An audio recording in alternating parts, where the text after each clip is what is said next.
잘살롬. 자, 여러분, 그 휴거라고 들어보신 적 있나요? 휴거가 무슨 뜻일까요? 영어로는 랩처라고 하는데, 이게 붙잡다라는 의미의 그 라틴어 라피오에서 유래된 말로서 이렇게 들림을 받는다라는 뜻입니다. 우리말 휴거는 한자어예요. 이끌 휴, 들꺼 이 뜻이에요. 그래서 뭐 들어서 뭐 이끈다? 아니면 저 휴가 잡다 뭐 비슷한 뜻도 있어서 뭐 잡아서 든다? 대충 그런 뜻입니다. 성경에는 휴거라는 단어가 직접적으로는 없어요. 삼위일체처럼 성경에는 없지만 성경적인 말이라고 생각해서 만든 단어죠. 그 데살로니가전서 4장 17절이 그 근거가 되는 구절이라고 할 수 있는데요.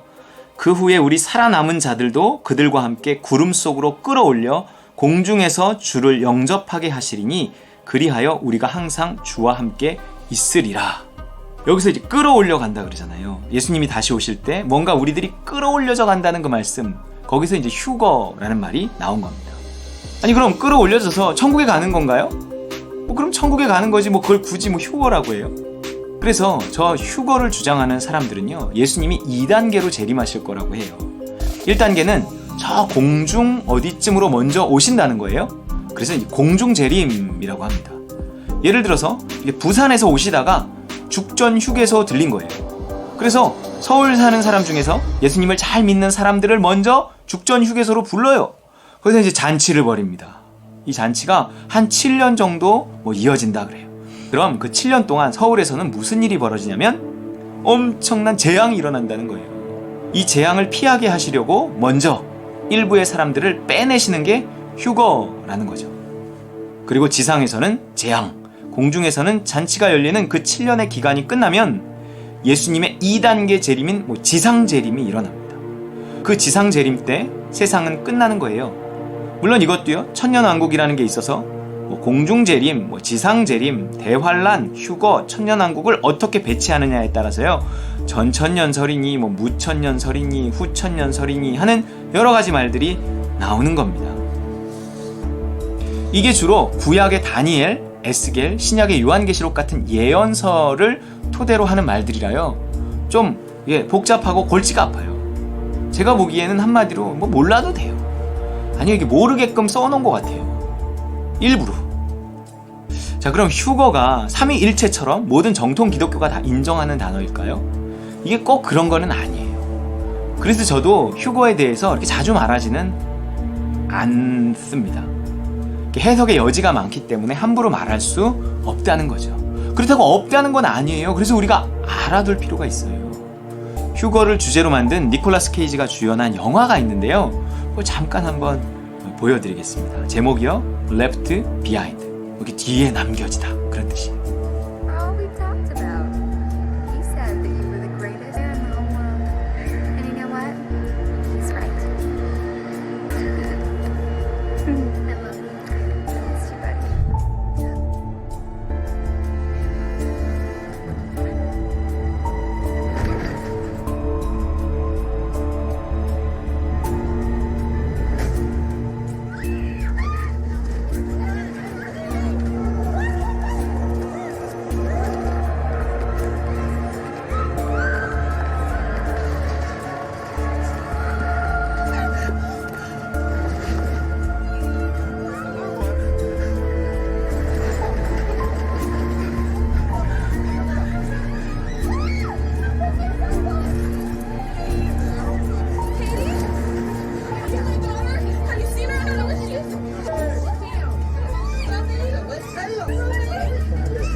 대충 이런 식이 될 거라는 거죠.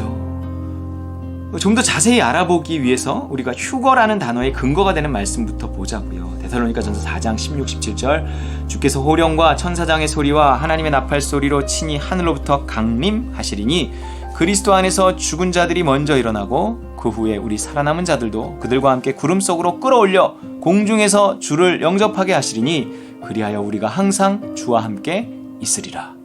휴거 전에요, 먼저 죽은 자들이 일어난다고 하니까 이는 부활을 말하는 거예요. 먼저 예수 믿다가 죽은 성도들의 부활이 있을 거라는 거예요. 그리고 그 후에 휴거가 있다는 거죠. 근데 영화에서는 이 죽은 자의 부활이 먼저 안 나와요. 엄청나게 많은 사람들의 부활이 있고 그 후에 살아있는 사람들도 뭔가 호련히 변화되어 올라간다는 겁니다. 사실 이건 그냥 마지막 날을 말하는 거라고 생각돼요. 휴거니 7년 환란이 뭐 이런 걸 말하고자 함이 아닌 것 같아요. 그냥 마지막 날 예수님의 재림 때를 말하는 것 같습니다. 그래서 많은 목회자들과 신학자들은 그냥 이렇게 살다가 어느 날 예수님이 짠 하고 나타나는 거지 공중재림하고 지상재림하고 천년왕국 있고 그러지 않는다는 거예요. 휴거라는 별도의 뭐가 있는 게 아니라 그냥 이미 죽은 사람은 이게 부활해서 천국에 가고 또 살아서 예수님의 재림을 맞이하는 사람은 그 육체가 이렇게 변화돼서 천국에 가고 저는 뭐 이것도 분명 일리가 있다고 봅니다. 하지만 그렇게 단순하게 종말의 사건을 정리하기에는 성경에 이런 구절 저런 구절들이 걸려요. 분명 성경 특히 요한계시록에는 마지막 때에 있을 여러 사건들을 상징적으로 기록해 놓았단 말이에요. 그걸 다 무시하고 그냥 어느 날 갑자기 이건 좀 곤란하다는 겁니다. 종말에 관한 예수님의 이런 말씀을 보세요. 마태복음 24장 40절 그때 두 사람이 밭에 있음에 한 사람은 데려가고 한 사람은 버려둠을 당할 것이요 두 여자가 맷돌질을 하고 있음에 한 사람은 데려가고 한 사람은 버려둠을 당할 것이니라. 그러므로 깨어 있으라. 어느 날에 너희 주가 임할는지 너희가 알지 못함이니라. 뭔가 좀 전에 영화에서 본 장면들이 떠오르지 않나요? 한 사람은 휴거되고 한 사람은 남겨지고. 그럼 왜 휴거라는 게 필요할까요? 정말 휴거가 있다면 아까 언급했듯이 뭔가 말세에 있을 큰 환란으로부터 신실한 성도들을 보호하기 위함입니다. 요한계시록 13장 15절에 이런 말씀이 있어요. 그가 권세를 받아 그 짐승의 우상에게 생기를 주어 그 짐승의 우상으로 말하게 하고 또 짐승의 우상에게 경배하지 아니하는 자는 몇이든지 다 죽이게 하더라. 그가 모든 자, 곧 작은 자나 큰 자나 부자나 가난한 자나 자유인이나 종들에게 그 오른손이나 이마에 표를 받게 하고 누구든지 이 표를 가진 자 외에는 매매를 못하게 하니 이 표는 곧 짐승의 이름이나 그 이름의 수라. 우상에게 경배하지 않으면 다 죽게 하고 자기 말 안 들으면 매매를 못하게 하는 적그리스도와 짐승이 활동하는 시기가 있다는 거죠. 구약의 다니엘의 예언에 따르면요 12장 1절에 그때 내 민족을 호위하는 대군 미가엘이 일어날 것이요 또 환란이 있으리니 이는 개국 이래로 그때까지 없던 환란일 것이며 그때 내 백성 중 무릇 책에 기록된 모든 자가 구원을 얻을 것이라. 마태복음 24장 21절에는요 이는 그때에 큰 환란이 있겠습니다. 창세로부터 지금까지 이런 환란이 없었고 후에도 없으리라. 이 구약의 다니엘의 예언과 신약의 예수님의 말씀이 같아요. 뭔가 큰 환란이 있을 거다. 그러니 코로나로 어수선한 지금 이때가 그 환란의 시작이다.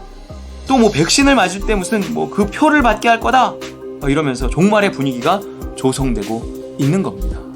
그러니 휴거도 뭐 곧 있을 거다. 이런 얘기들이 자꾸 나오는 거고요. 자, 환란이건 휴거건 간에 일단 중요한 건요 내가 구원받는 거예요. 뭐 휴거를 받건 말건 고난을 당하건 말건 일단 천국에 갈 수 있으면 되는 거 아니에요? 그런데 안타깝게도 휴거되지 못한 성도들 가운데 휴거가 못 됐어도 요 남아서 뭐 조금만 참으면 뭐 구원받고 천국 가고 이러면 되는데 휴거되지 못한 성도들 가운데 배교할 사람이 많다는 거죠. 왜냐하면 환란이 있기 때문에 특별히 예수 믿는 것과 관련된 환란이 있어서 배교할 사람이 많으니 휴거가 되는 것이 훨씬 낫겠다 하는 거예요. 그러니 환란 전에 먼저 끌어올려 주시겠다고 하는 것이 얼마나 고마운 일이에요. 그게 휴거거든요. 그렇기 때문에 휴거는 휴거예요.